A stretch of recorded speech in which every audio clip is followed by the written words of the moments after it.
Hello my dears. അപ്പോൾ ഇന്ന് reward ഡേറ്റിനിടെ നോക്കിയാലോ. അപ്പോൾ രാവിലെ തന്നെ നല്ല അരിപ്പത്തിരി മട്ടൻ കറിയാണേ. ഇത് വീട്ടിൽ നിന്ന് കൊടുത്തിട്ടുണ്ടാണേ. അതിൻ്റെ കൂടെ ഞാൻ രാവിലെ ഉണ്ടാക്കിയ പുട്ടും. അപ്പോൾ ഇത് രണ്ട് നല്ല കോമ്പിനേഷനാണ് മട്ടൻ്റെ കൂടെ. നല്ല അടിപൊളി ഒരു പിടി പിടിച്ചു.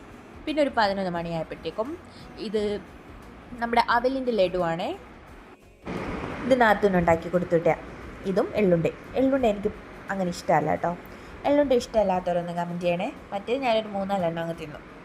പിന്നെ ഉച്ചയ്ക്ക് നല്ല ചിക്കൻ റോസ്റ്റും ഞാൻ ഉണ്ടാക്കി. ചിക്കൻ റോസ്റ്റും പരിപ്പ് കറിയായിരുന്നു. ഈ കോമ്പിനേഷൻ എനിക്ക് ഏറ്റവും ഇഷ്ടപ്പെട്ട കോമ്പിനേഷനൊന്നാണ്. നല്ല ഗ്രേവിയുള്ള നല്ല ജ്യൂസി ആയിട്ടുള്ള ചിക്കനും ഈ പരിപ്പ് കൂടി ഇട്ട് പുരട്ടി തിന്നാൻ അടിപൊളിയാണ്. പിന്നെ നല്ല തണുത്ത പായസം. ഇതും വീട്ടിൽ നിന്ന് കൊടുത്തിട്ടതാണ്. പക്ഷേ ഞാനിത് തണുപ്പിച്ച് ഫ്രിഡ്ജ് വെച്ച് തണുപ്പിച്ചിട്ട് ആ തണുപ്പോടെ കഴിക്കാൻ ഒരു പ്രത്യേക സുഖമാണ്. അതുപോലെ ഞാനിങ്ങനെ ഐസ്ക്രീം പോലെ ഞൊണഞ്ഞ് കഴിച്ചേ.